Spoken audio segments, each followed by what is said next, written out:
I first decided to write Prove Yourself in 2014.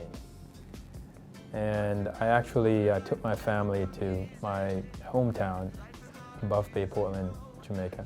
I wanted to be back in the world that I grew up in, that I was going to write about.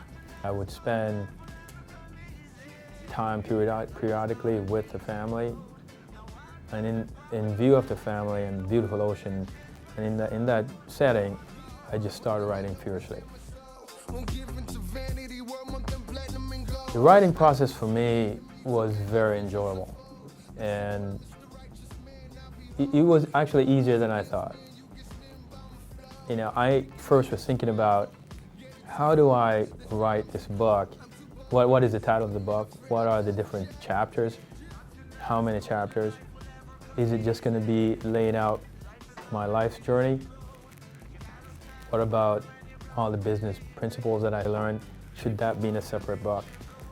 So being that this was the first book for me, I needed to try and understand that. So that actually took about a year. So I had this vision of my children and other children having this book that they can refer to it. And then I said, well, if I can do this for children, maybe I can expand that. And I said, who else would love to talk to? And college students came to mind. So the book detailed my college years and some pearls that I felt would be important to them.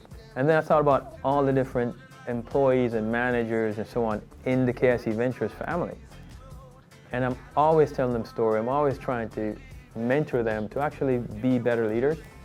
And I always think of myself as just more of a teacher and a mentor. And I want everyone in our company to become a leader within the KICVentures family or go and lead another company. Speaking to audience is one of the things I enjoy the most. And part of that is just you tend to enjoy things that you feel good about. And it's a two-way interaction. I feel good about sharing my experiences, sharing my knowledge, and I feel good to see people receiving that.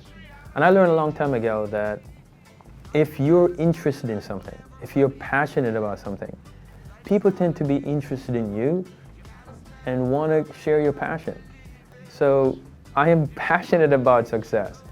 I'm passionate about how you spend your time. I'm passionate about making a contribution.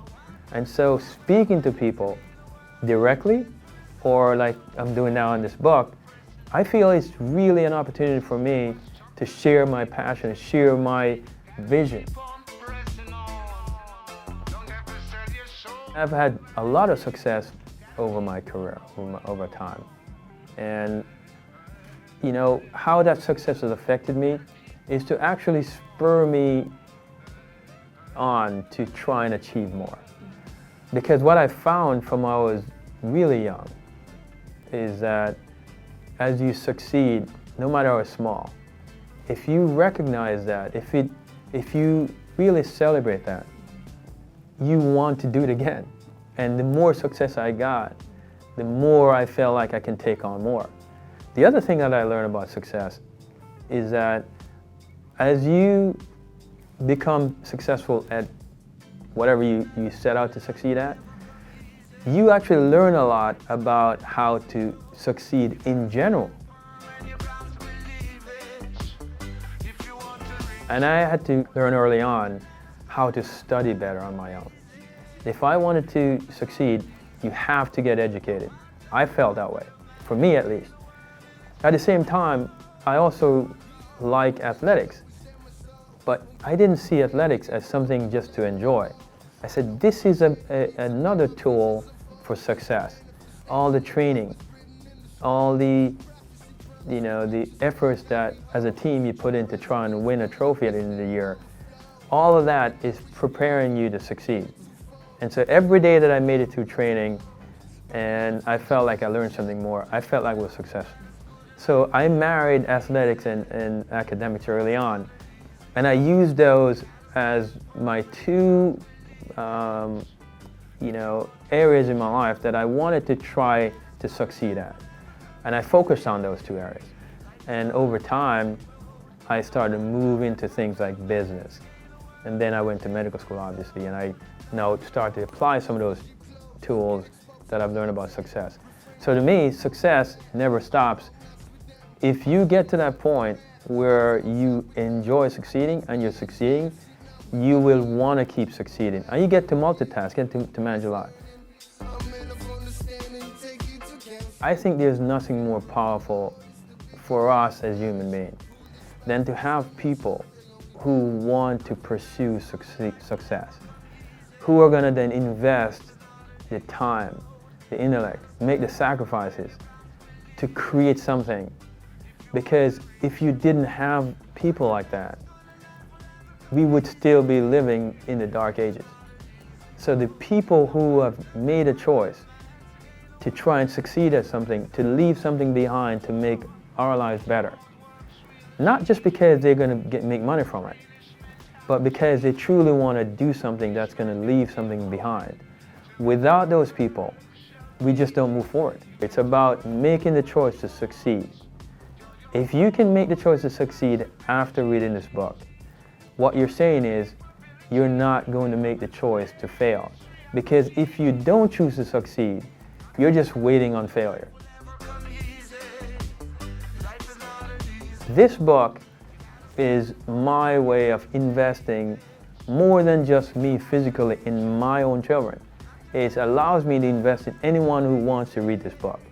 I encourage everyone to read this book because you never know what kernel of knowledge you really need that's going to change your life. You can't determine that. You just have to make sure you expose yourself to as much knowledge as you can.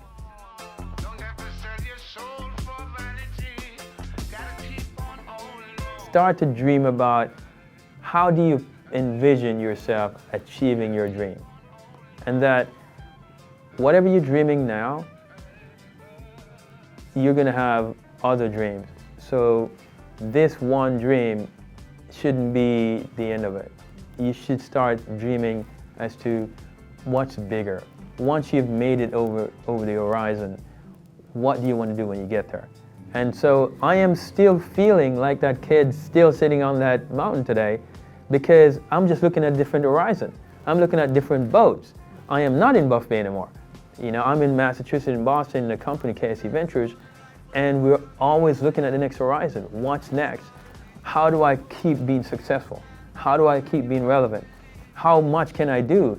Am I maxed out? Can I redefine myself? I am still sitting on a hill every day, looking at the horizon, looking at the ships going over there, and wondering if they can do it, I should be able to do it. I'm going to go after that.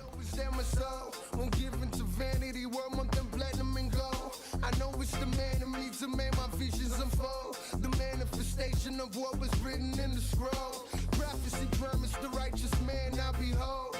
Try rise against me and you get smitten by my flow. Wicked man wish me evil, get it twofold. They say I'm too cold, I'm too bold.